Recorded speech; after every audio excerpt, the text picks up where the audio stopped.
ఈరోజు కూడా స్వతంత్రం వచ్చి 75 సంవత్సరాలు పై దాటినా కూడా ఎక్కడ కేసిన బొమ్మలు ఎక్కడే ఉన్నట్టుగా మా గిరిజన బ్రతుకుల్లో ఈరోజు కూడా మా యొక్క బ్రతుకులు మారలేదు. దయచేసి నేను మన జిల్లా కలెక్టర్ గారికి ఒక 4 విషయాలు విన్నవించుకుంటున్నా. అది గిరిజన ప్రజలకు సంబంధించిన విషయాలనే సార్ దృష్టిలో పెడుతున్నా. ఎందుకంటే ఈరోజు అటువంటి సమస్యలు చెప్తే అవి పరిష్కారం అవుతాయనే ఉద్దేశంతోనే చెప్పదలుచుకున్నా.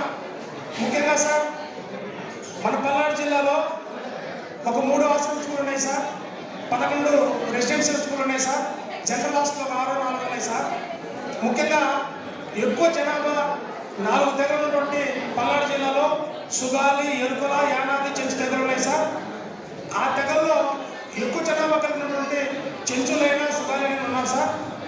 బొల్లాపల్లి మండలం పల్నాడు జిల్లాలో అత్యంత వెనుకబడిన ప్రాంతంలో ఒకటి సార్.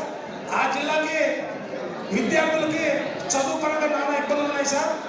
ఆ బొల్లాపల్లి మండలంలో ఒక ఆశ్రమ స్కూల్ ఏర్పాటు చేయమని గత ప్రభుత్వంలో కూడా మేము కోరాం సార్, ఈ ప్రభుత్వంలో కూడా కోరాం. దానికి సంబంధించిన ప్రబోధన ఉంది సార్. తమ దగ్గర నుంచి ప్రభుత్వానికి కనుక విన్నవించుకుంటే ఒక బొల్లాపల్లి మండలానికి ఒక ఆశ్రమ స్కూల్ వస్తుంది సార్. ఎంతోమంది గిరిజన విద్యార్థులు ఉపయోగపడుతుంది సార్. అదొక విషయం సార్. ఇంకొక విషయం, సెంట్రల్ గవర్నమెంట్ నుంచి ఏకలంగా రెసిడెన్షియల్ మోడల్ స్కూల్స్ వస్తున్నాయి సార్. ఆ స్కూళ్ళు కనుక గిరిజన ఏరియాలో ఈ రోజుకి భవిష్యత్తులో చాలా ఉపయోగపడేటువంటి కార్యక్రమం సార్ అది. ఒక బొల్లాపల్లి మండలానికి, ఎందుకంటే 50% జనాభా ఉన్న మండలానికి ఒక EMR school central government fund మొత్తం కడుతుంది సార్. ఒక ఈఎంఆర్ స్కూల్ కూడా బొల్లాపల్లి మండలానికి వచ్చే విధంగా తమ దగ్గర నుంచి ప్రతిపాదనలు పంపించాలని కోరుకుంటున్నాను సార్. అదేవిధంగా సార్ ఆర్ఎఫ్ఆర్ పట్టాలు ఎంతోమంది గిరిజనులకు ప్రభుత్వము ట్రైబల్ గిరిజన సంక్షేమ శాఖ నుంచి ఫారెస్ట్ డిపార్ట్మెంట్ వాళ్ళతో సమన్వయం అవుతున్న మాట వాస్తవం కానీ సార్, దళారీ వ్యవస్థ ఎక్కువైపోయింది సార్.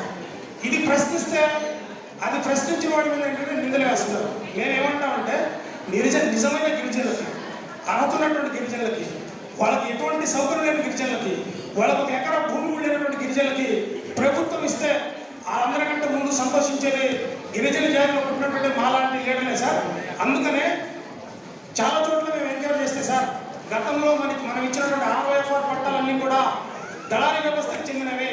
వాటి మీద ఒకసారి ఎంక్వైరీ చేసి నిజమైన గిరిజనులకు అందించాలనేది మా యొక్క ఉద్దేశం సార్.